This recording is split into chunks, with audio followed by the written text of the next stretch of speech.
Y hoy quiero compartirles algo sobre el deseo del Señor de que nosotros que ya tenemos fe, nosotros que creemos, nosotros que estamos aquí quizás por primera vez, pero sabiendo que Dios te está llamando, es porque de alguna manera Dios te está dando fe para creer, para buscar, para entenderlo. El anhelo del apóstol Pablo en la carta a los Efesios era que no se queden con esa fe, sino que puedan buscar, conocer más de las promesas que Dios tenía para la iglesia. Y el anhelo de Dios hoy sigue siendo el mismo, que nosotros que tenemos fe, que hemos creído, podamos meternos en esos ríos de Dios, en su palabra, para ir comprendiendo de una manera más profunda las grandes promesas y riquezas que Dios tiene para nosotros. Una vez escuché a un pastor, un apóstol, decir en un lugar, en un congreso, algo totalmente fuera de la escritura, pero él decía que nosotros, dice, según los cálculos, hay 7 millones de dólares para cada persona en el planeta. Así que él decía que nosotros le pidamos a Dios nuestros 7 millones. Y la idea está buena, o sea, que, imagínense, 7 millones de dólares, teníamos solucionado un poquito la vida. Pero bueno, él lo decía para alentar y para dar lamentablemente una mala enseñanza bíblica de la bendición de Dios. Pero él quería enfatizar que hay riquezas económicas para cada uno de los hijos de Dios. Pero la realidad es que la Biblia dice que hay riquezas espirituales para cada uno de los hijos de Dios. Y seguramente no tengamos 7 millones de dólares muchos de los que estemos aquí y partamos de esta tierra sin haberlos tenido, pero sí es seguro que las riquezas de Cristo, las riquezas espirituales, son para cada uno de nosotros, y no debiéramos ninguno de nosotros pasar al otro lado del cielo sin haber experimentado esas riquezas, sin haber vivido de esa manera. Y el apóstol Pablo lo tenía claro, así que le escribía a la iglesia para que la iglesia busque, indague, profundice, entienda y le pida al Espíritu Santo que le muestre que realmente hay cosas maravillosas en Dios, hay promesas extraordinarias en Dios. Claro, nosotros las podemos leer, las podemos tener de memoria en un texto bíblico, podemos saber porque hemos estudiado quizás alguno la Biblia, pero no está hablando de eso el apóstol Pablo. El apóstol Pablo está hablando sobre que nosotros tenemos que experimentar por la iluminación, la revelación del Espíritu Santo, que esas promesas son reales, son espirituales, son latentes para cada uno de los hijos de Dios. Así que Efesios capítulo 1 le puse como título: mira la obra completa. ¿Por qué? Porque a veces nosotros decimos la obra de Cristo que hizo en la cruz. No, Él murió en una cruz, Él murió por nuestros pecados, Él nos dio vida eterna, y a veces creemos que solamente queda ahí. Pero hay un montón de cosas que Él ha logrado para usted y para mí, para vivir en victoria en esta vida. ¿Cuántos dicen amén?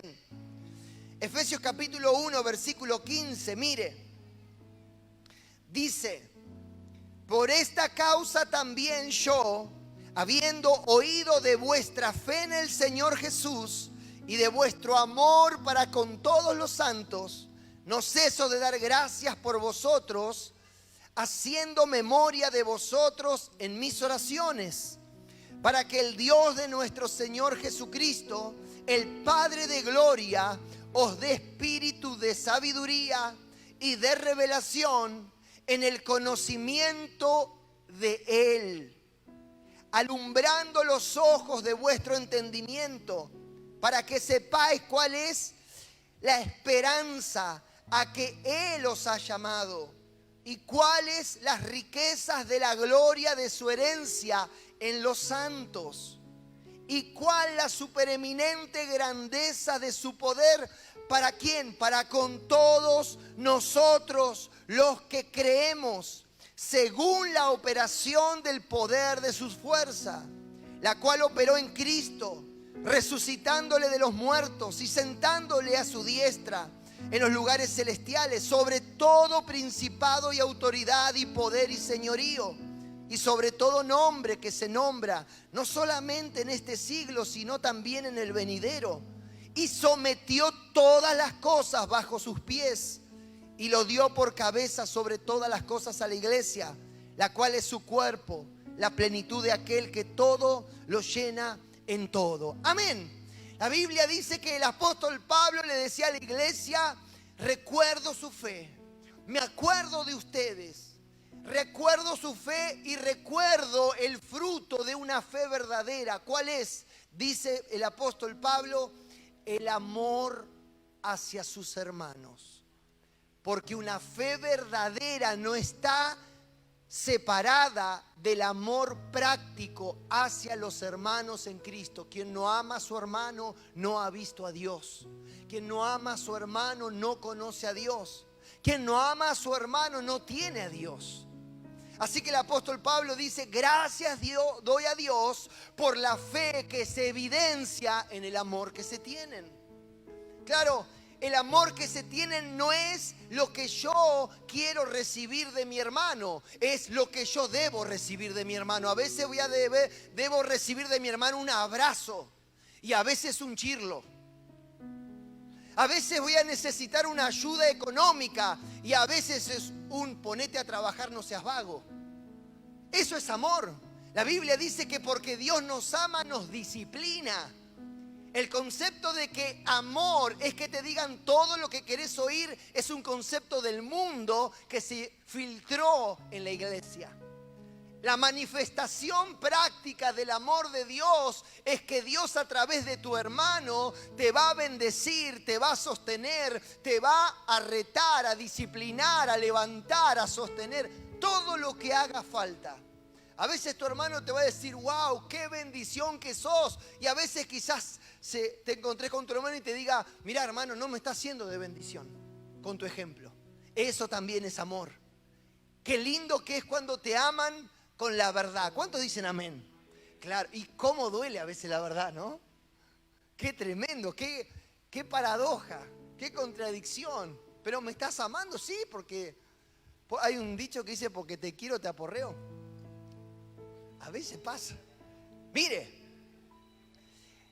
la Biblia dice en los versículos que estuvimos leyendo, que el apóstol Pablo exhortaba, y dice Romanos 12:9 sobre esto, sobre el amor: el amor sea sin fingimiento, aborreced lo malo, seguid lo bueno.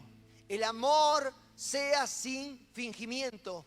La persona que ama en Cristo tiene un amor no fingido. Tiene un amor que no apaña el pecado. Tiene un amor que por sobre todas las cosas pone los principios de Dios en primer lugar. Pone los principios de Dios en primer lugar. Y ahí ocurre que a veces ese amor práctico hacia alguien hace que uno tenga que corregirlo con amor y misericordia. Juan capítulo 13 también dice sobre lo mismo, versículos 34 y 35.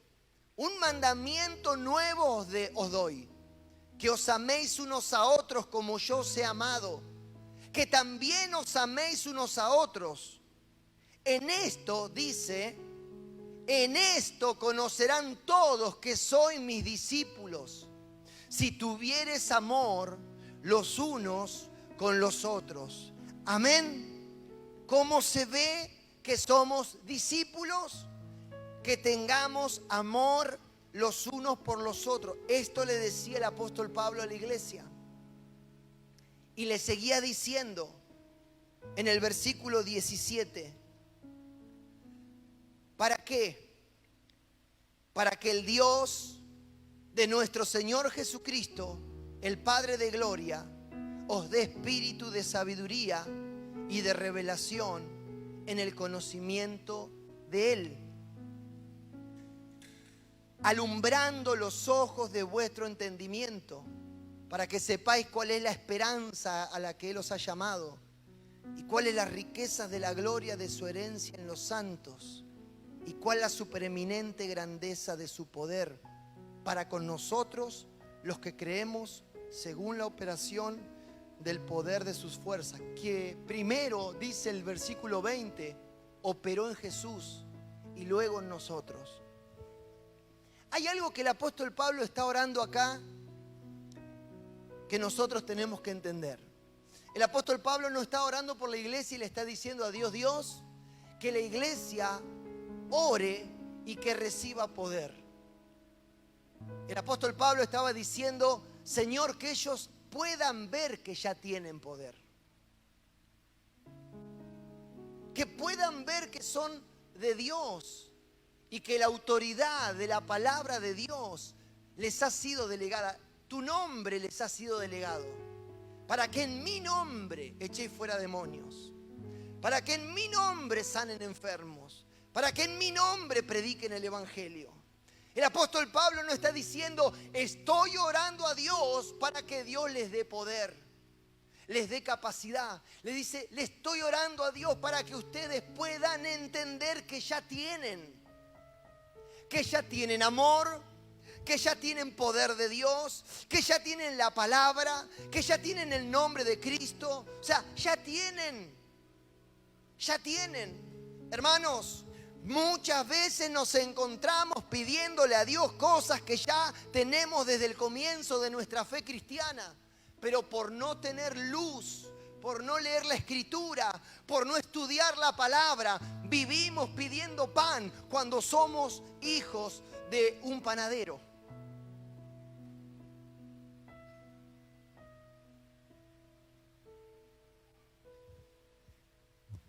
Una vez me acuerdo que me fui a pescar con mi esposa y yo en el fondo de casa tengo un sector donde tiro todas las cosas para que se la coman las hormigas, las lombrices. Cuando corto el pasto, tiro el pasto ahí. Cuando pelamos las papas, tiramos ahí. Así que ahí yo cuando quiero ir a pescar, meto una palada y saco 30 lombrices, bien gorditas, bien espectaculares.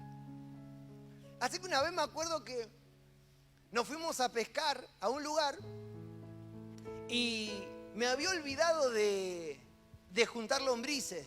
Y tampoco quise comprar en el camino. Así que fui y dije, bueno, voy a pescar con masa, con otras cosas. Y resulta que estaban pescando y todo salía con lombriz. Y el único que no tenía lombriz era yo.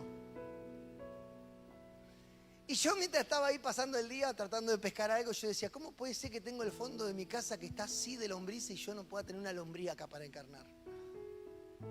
Y yo decía, tengo tanta cantidad de lombrices. ¿Por qué no fui capaz de dar una palada? Me tomé 15 minutos. ¿Por qué no me tomé 15 minutos? ¿Por qué no me tomé el tiempo? Y me vine con lo que me tenía que venir. Hermano, así están los cristianos muchas veces.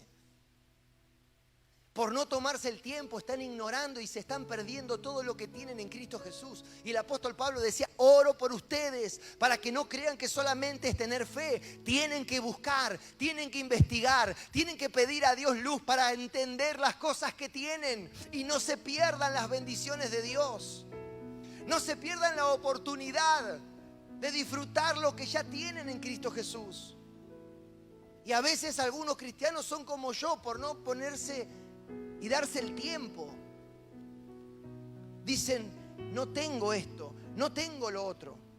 Dios bendice a otro y a mí no me bendice. Este hermano tiene y yo no tengo. Y resulta que todos tenemos. Lo que pasa es que muchas veces somos pocos los que nos tomamos el tiempo para buscar.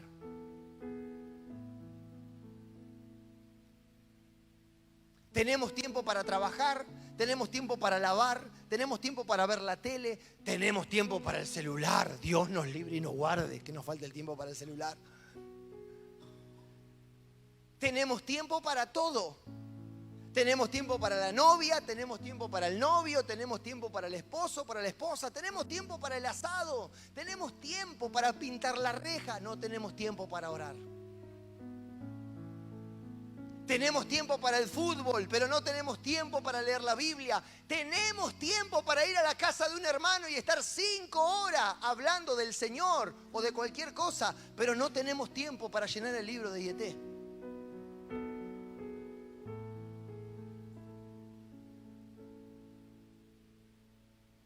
Tenemos tiempo para parar y saludarnos con cualquiera en la calle y quedarnos 40 minutos hablando de algo que no teníamos ni pensado hablar, pero no podemos tomarnos media hora para encerrarnos en el cuarto y buscar a Dios. Andamos como locos, pero si nos para fulanito en la calle nos quedamos hablando, vaya a saber de qué. Y el apóstol Pablo decía: iglesia, ustedes ya tienen fe. Ustedes ya son de Dios, tienen el amor de Dios. Ahora estoy orando para que ustedes puedan ver todas las cosas que Cristo ha ganado para ustedes.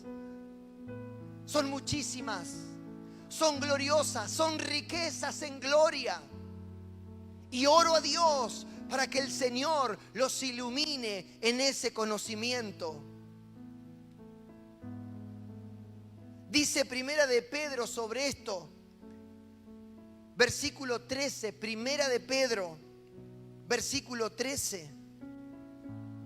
Perdón, capítulo 1, versículo 13. Primera de Pedro 1:13. Si usted busca el texto y está en la pantalla y lo encuentra mal usted en su Biblia, fue culpable los que están en la computadora.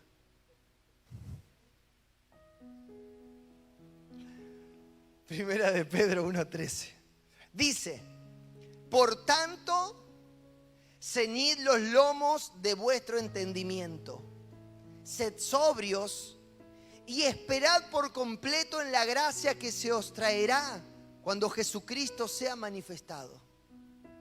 El apóstol Pedro dice: por tanto, ceñid los lomos de vuestro entendimiento. Como le dije la otra vez, el pueblo de Israel en esos tiempos usaban unas túnicas hasta casi los pies, no usaban pantalones, no se usaba pantalones, así que cuando se debía uno preparar para pelear, para correr, para cabalgar, uno debía levantarse esas faldas, esas polleras, esas túnicas y ceñírselas en la cintura con el cinto. Entonces quedaba como que tenías una bombacha de gaucho. Y podías correr, podías pelear, podías montar a caballo. Y el apóstol está diciendo: cíñanse, prepárense, busquen lo que Dios ha ganado para ustedes. Hermano, Dios nos está a nosotros en este tiempo más que nunca diciendo: ceñite el entendimiento. ¿Por qué? Porque escuchás de todo en la internet, porque escuchás de todo en la tele, porque podemos hacer un libro de 500 páginas y cada página escribir de un evangelio diferente. Porque a mí me dicen los hermanos: pastor, yo escucho predicadores por internet. Yo digo: Dios los guarde. No es como antes que vos podías decir: pastor, me voy de visita a una iglesia. Hoy tenés que hacer un estudio bíblico del pastor que pastorea esa iglesia, porque hay tantas doctrinas que no tienen nada que ver con la Biblia, que a un pastor responsable le da temor que su miembro vaya a escuchar a otro pastor si no lo conoce. Porque hay psicología en los mensajes, porque hay autoayuda en los mensajes, porque hay humanismo en los mensajes, y no tiene nada que ver eso con el evangelio. Así que hoy es un problema. Y el apóstol Pedro decía: mire, en ese tiempo, muchachos, cíñanse los lomos del entendimiento. Prepárense para presentar defensa y batalla de las verdades de Dios. Prepárense.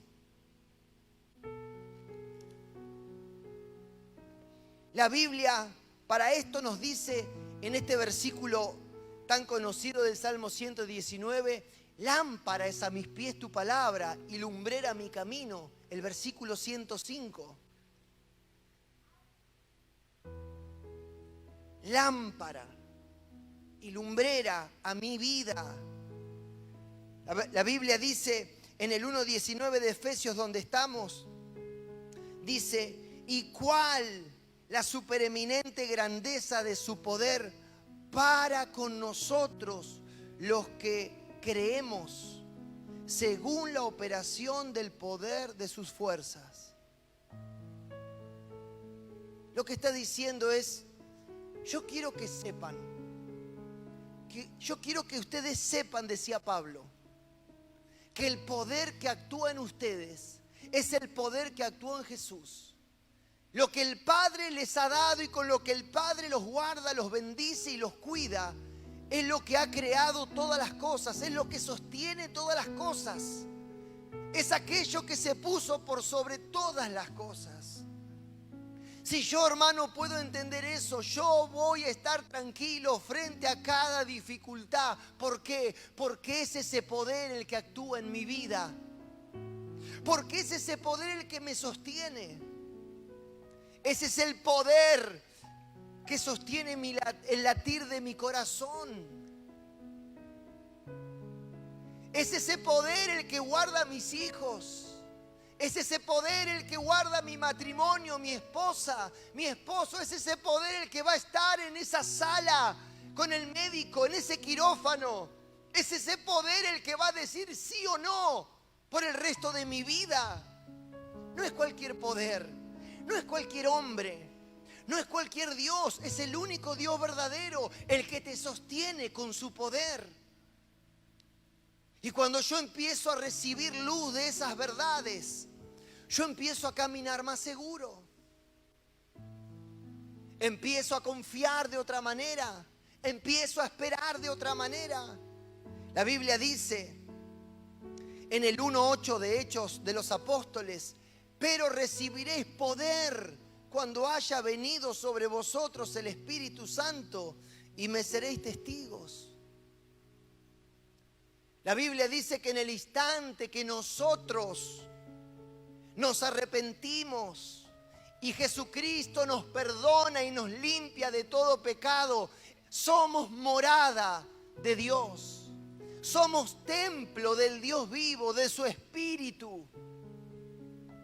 Nosotros, la iglesia, somos templo del Espíritu de Dios. ¿Y eso qué quiere decir, pastor? Que el Espíritu de Dios tiene todo el poder en mí para que yo haga lo que Él me dice que tengo que hacer.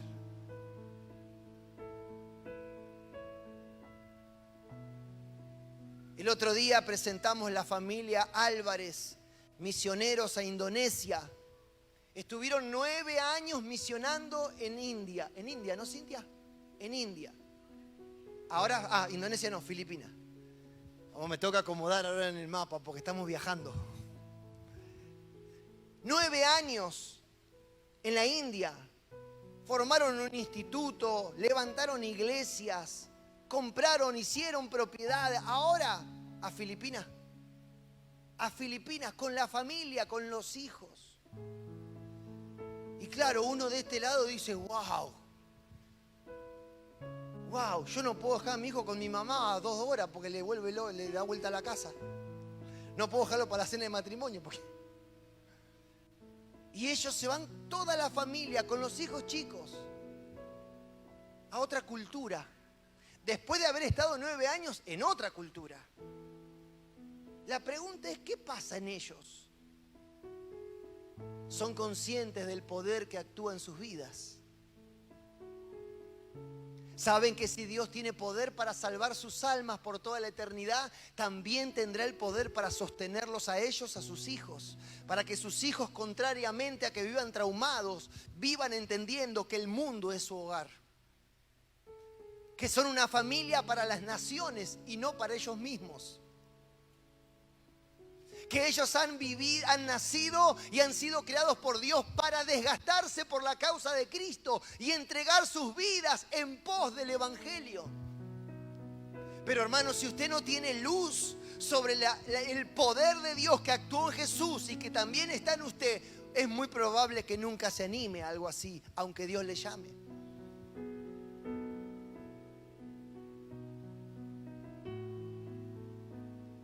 La Biblia dice en Colosenses capítulo 1, versículo 29 sobre esto: para lo cual también trabajo, decía Pablo, escuche, para lo cual también trabajo, luchando según la potencia de Él, la cual actúa poderosamente en mí. Pablo hablaba sobre el evangelio a los gentiles, sobre lo que Dios le había encomendado y decía: para lo cual también trabajo, luchando según la potencia de Él. Ay, pastor, yo ya no puedo más. ¿Por qué? ¿Porque usó la potencia de Él o porque lo está haciendo con su fuerza? Hay algunos hermanos, no acá, gracias a Dios, estamos saliendo de esto, después va a salir en el canal de YouTube. Búsquenos porque la verdad que me va a agarrar depresión en cualquier momento. Somos 104. Sígame, aunque sea por lástima. Métase ahí en el canal y apriete la campanita. No sé ni cómo se hace. Siga. El apóstol Pablo decía: hago las cosas según el poder y la potencia de Dios. Hay personas que emprenden cosas y los primeros vientos, las primeras lluvias, los primeros inconvenientes, de repente sienten de Dios que ya no es de Dios. Y hace 2 meses atrás, 3 meses atrás, sentían que Dios les estaba hablando. Y después de 3 meses, algunas dificultades, un resfriado y algún que otro callo. Ahora ya se cumplió. He escuchado eso, ya se cumplió mi etapa. Viven de etapa en etapa cada 4 o 6 meses más o menos. Sienten y no sienten. ¿Por qué? Porque no tienen una mala intención. No, todo lo contrario, tienen una intención buena. Y quizás Dios los está encaminando a que hagan cosas para Él. Pero es en la potencia de Él. Es en la potencia de Él. Yo quiero evangelizar, pastor. Perfecto. Si no hay oración, si no hay carga espiritual, si no hay un sentir de parte de Dios y que vos lo alimentes de oración y de palabra, eso va a quedar en una emoción. ¿Y sabe cuánto va a durar su llamado a evangelizar? 1 año, 2 como mucho. Y después va a sentir que Dios lo llama a otra cosa. Porque es con su potencia. Con su potencia. El apóstol Pablo decía: en su potencia yo estoy trabajando según el poder que actúa en nosotros. Mire, vaya ahí a Efesios capítulo 1.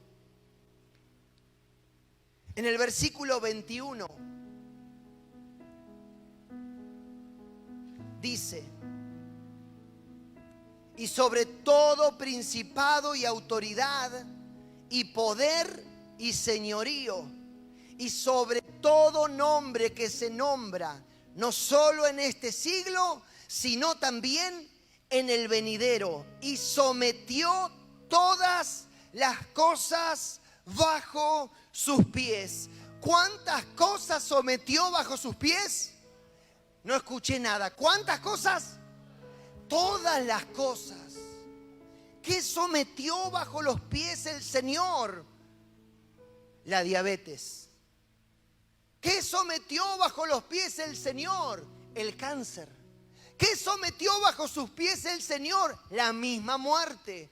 ¿Qué sometió bajo los pies el Señor? El matrimonio. ¿Qué sometió bajo los pies el Señor? A cada uno de los brujos, los hechiceros, aquellos que se levantan en contra del nombre de Cristo. Dice, Jesucristo los sometió bajo sus pies en la cruz. Amén.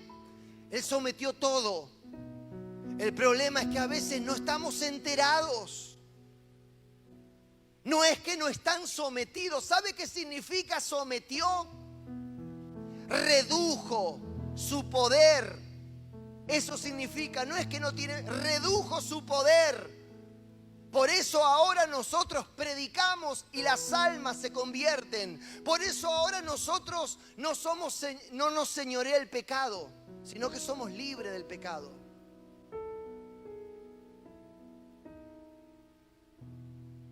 Por eso hay mucho cristiano que vive en temor.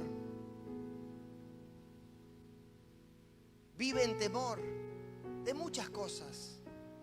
Y no estoy hablando de ese temor normal que tenemos que tener.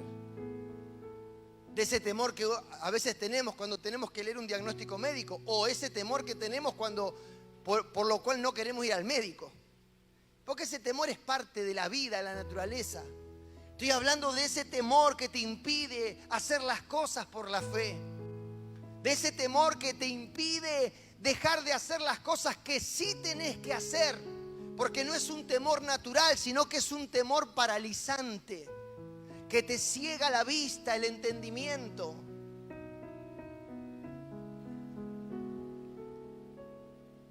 El apóstol Pablo le decía a la iglesia: oro para que ustedes puedan ver por la luz del evangelio que todo está sometido debajo de sus pies. Pastor, ¿cómo voy a hacer con mi matrimonio? Deje que el poder de Dios actúe en su vida, porque también su matrimonio ha sido sometido bajo los pies y la autoridad de Cristo. El Señor le dará gracia, el Señor le dará fe, el Señor le dará sabiduría, el Señor pondrá sus manos sobre usted y será un hombre sabio, una mujer sabia. El Señor, jovencito, hará con tu vida que tus padres vean la luz del evangelio en tu vida. La Biblia dice sobre esto en el Salmo 8:6. Dice: le hiciste señorear sobre las obras de tus manos. ¿Sobre qué señorea Cristo? Sobre las obras de sus manos. Usted, yo. ¿Amén? Ezequiel dice: yo fui a casa del alfarero y lo encontré al alfarero haciendo una vasija sobre la rueda. Se le echó a perder en su mano, la rompió y la volvió a hacer otra vasija, según mejor le parecía hacerla. ¿Por qué? Porque estamos en sus manos. Ah, pastor, yo estoy viviendo una temporada que parece que no estoy en las manos de nadie. No, nosotros estamos en sus manos. De hecho, nadie puede arrebatarnos de su mano. Nadie. Nadie. Nada puede arrebatarte de sus manos, porque Él es Dios, Él no miente. Él no es un hombre ni hijo de hombre, Él tiene poder. El poder que actúa en Jesús resucitándole de los muertos es el poder que actúa en la iglesia. Pastor, yo siento que me están arrebatando las cosas. Nadie te puede arrebatar nada, porque todas tus cosas están en las manos de Dios. Ahora yo puedo soltar mis cosas. Ahora yo puedo descuidar mis cosas. Pero nadie puede arrebatarte nada. Por eso nosotros tenemos que saber qué escuchamos, qué cantamos, qué vemos. Usted seguramente ha escuchado y ha cantado quizás, esas canciones que hablan sobre que el diablo nos ha arrebatado las cosas y nos ha robado las cosas y nos ha quitado las cosas. Hermanos, Satanás no nos puede quitar nada. En todo caso, nosotros se las entregamos. ¿Cómo alguien le va a quitar algo a mi hija en mi presencia? ¿Se da cuenta? Y yo soy un hombre débil. Imagínese los hijos de Dios, viniendo el diablo, el enemigo, a querer quitarle las cosas a los hijos y Dios mirando. ¿Usted qué cree? ¿Qué Dios va a decir? Ay, qué miedo, vino el diablo, le está quitando las cosas, le está quitando el matrimonio a mis hijos, le está quitando a mis hijos la paz, le está quitando a mis hijos la economía, y Dios ahí escondido atrás de un árbol. ¿Usted se imagina esa situación? Todas nuestras cosas, toda nuestra vida está en las manos de Dios. Nunca se olvide de eso. Nunca se olvide de eso. Job decía, habiendo perdido todo, aunque Él me matare, en Él esperaré. ¿Por qué? Porque todo está en sus manos. Y si Él me quiere matar, yo voy a esperar en Él. Porque seguramente que yo me muera es lo mejor que me puede pasar. Porque estoy en sus manos. Estoy en sus manos. Dice la Biblia, nadie puede retener su espíritu en la hora de la muerte. Nadie. Nadie. Por eso cuando Dios quiere resucitar un muerto, lo resucita. Y por eso cuando toda la iglesia se pone a ayunar por una persona, se muere.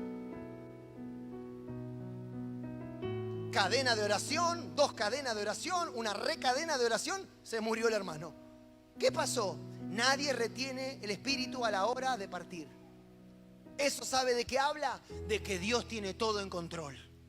Dios tiene todo en sus manos. Dios tiene sometido todo principado y autoridad bajo sus pies. Cuando el diablo, cuando los brujos, cuando lo que sea quiere venir a asaltar su vida, su hogar, su salud, su familia, Dios dice: hasta acá nomás. Él está bajo mis pies, Él está en mis manos, Él habita a mi sombra, Él está bajo mis alas. Yo lo cuido, es mi hijo.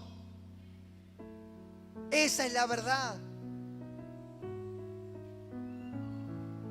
Esa es la verdad. La Biblia dice en Colosenses, acompáñenme, ya estamos terminando. Capítulo 1. Bendito sea Dios. Colosenses capítulo 1, versículo 18. En adelante, mire lo que dice la Escritura. Y Él es la cabeza del cuerpo, que es, ¿qué cosa?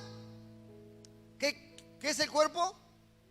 La iglesia. Ahora mire, usted ha visto o le ha pasado, seguramente.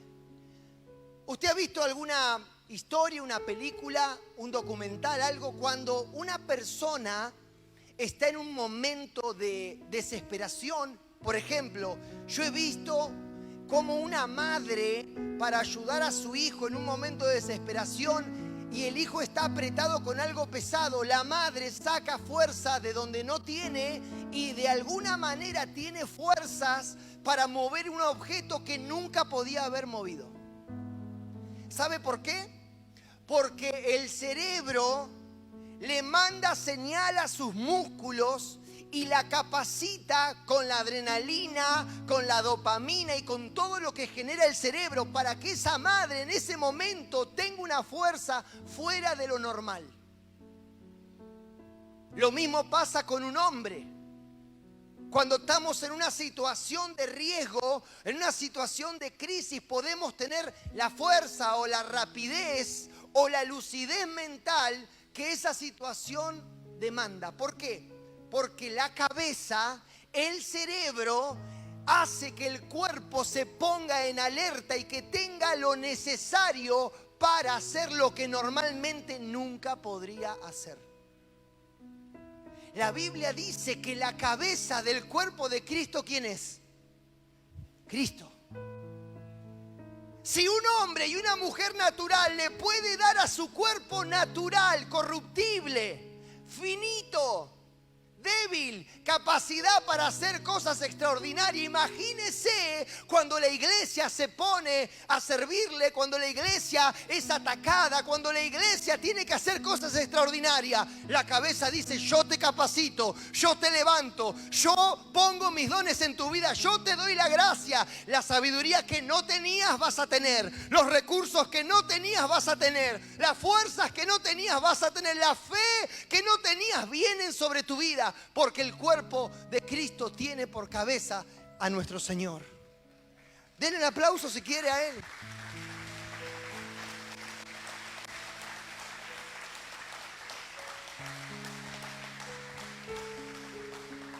La cabeza de la iglesia es Jesús. Él tiene la gracia, el poder, la autoridad, los dones. A mí cuando me dicen: pastor, yo quiero servir a Dios, pero no sé cómo hacer. Yo muchas veces, cuando veo que es sincero ese deseo, yo le digo: empezá con lo que tengas a mano. Pastor, yo quiero empezar a hablarle a la gente en la calle. Empezá con lo que tengas a mano. Andá, comprate un par de tratados, escribilos y empezá a hablar en la plaza, en la parada del colectivo. Empezá. Hacé. Pastor, yo quiero darle de comer a los pobres. Llévate 1 kilo de harina y con 1 kilo de harina empezá. Hacelo. ¿Por qué? Porque la cabeza te va a dar lo necesario para que hagas lo que tenés que hacer cuando sea.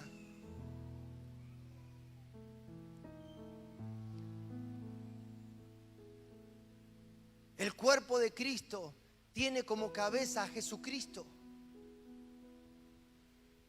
No se trata de si podemos o no, se trata si tenemos que hacerlo o no. Ahí está el tema. Ahí está el tema. ¿Lo tengo que hacer? Sí, pastor, Dios me está moviendo, me está llamando. Bueno, empiece a hacerlo. ¿Con qué? Con lo que tenga. Pastor, yo siento la oración en mi vida, siento que Dios me llama a orar. Bueno, empiece, es que me cuesta tanto, pastor, es que esto, empiece. Deje de ponerle excusa a los hijos, el esposo, la esposa, el trabajo. Empiece. ¿Por qué? Porque la cabeza le dará capacidad.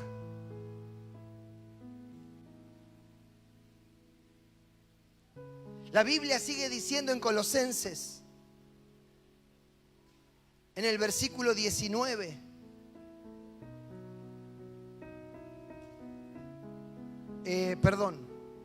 Colosenses 1, 18, lo leo de vuelta. Y Él es la cabeza del cuerpo, que es la iglesia, el cual es el principio, el primogénito de entre los muertos, para que en todo tenga la preeminencia, por cuanto agradó al Padre que en Él habite toda plenitud, y por medio de Él reconciliar consigo todas las cosas, así las que están en la tierra como las que están en los cielos, haciendo la paz mediante la sangre de la cruz. Escuche. Y a vosotros también, que eras en otro tiempo extranjeros y enemigos en vuestra mente, haciendo malas obras, ahora os ha reconciliado en su cuerpo de carne por medio de la muerte, para presentaros santos y sin mancha e irreprensibles delante de Él. ¿Qué hizo el que tiene poder? ¿Qué hizo el que tiene sujeto todo bajo sus pies? ¿Qué hizo el que capacita? Nos reconcilió con Dios para que estemos delante de Él sin mancha y sin arruga. Nos reconcilió con Dios para que un día como hoy usted pueda venir en libertad y adorar a Dios. Y entender que Dios lo estaba esperando y que recibe su alabanza. Y que para el Padre, usted que esté aquí es importante. Porque su Hijo lo reconcilió. La Biblia sigue diciendo, y termino, en el 23, si en verdad permanecéis fundados y firmes en la fe, y sin moveros de la esperanza del Evangelio que habéis oído, el cual se predica en toda la creación que está debajo del cielo, del cual yo, Pablo, fui hecho ministro. Hermanos, Dios quiere que nosotros podamos ser iluminados en el conocimiento de Dios. Y que todo lo que Él ha ganado para nosotros, nosotros lo podamos vivir, tomar, creer. Y dejar de andar a tientas. Y dejar de andar de acá para allá. Y estar seguros. Porque el que es nuestra cabeza es Jesús, porque tiene toda autoridad, porque por Él y para Él fueron creadas y se sostienen todas las cosas. Amén. Hermano, hay un montón de cosas y dice algunas de ellas en Efesios 1, en el versículo 4. En el versículo 1, bendito sea el Dios y Padre de nuestro Señor Jesucristo, que nos bendijo con toda bendición espiritual en los lugares celestiales en Cristo, según nos escogió en Él antes de la fundación del mundo, para que fuésemos santos y sin mancha delante de Él. En amor, habiéndonos predestinado para... mire las riquezas, mire la bendición. Predestinados para ser adoptados hijos suyos por medio de Jesucristo, sino según el puro afecto de su voluntad. ¿Para qué, pastor? Para alabanza de la gloria de su gracia, con la cual nos hizo aceptos, aceptables por el Padre, en quien tenemos redención por su sangre, el perdón de pecados, según las riquezas, según las riquezas de su gracia. ¿En quién tenemos redención de pecados? ¿Y por qué? Según las riquezas de su gracia. No según usted, no según yo, según las riquezas de su gracia. ¿Qué hizo? Mire, hermano, el 8, sobreabundar. Hermano, la gracia de Dios en su vida sobreabunda. ¿A dónde está, pastor, que no la encuentro? Y el apóstol Pablo decía, oro para que vean y entiendan. Decía Dani, ¿cómo vino hoy? Y vine bárbaro, hermano. ¿Qué quiere que le diga? Vine bárbaro.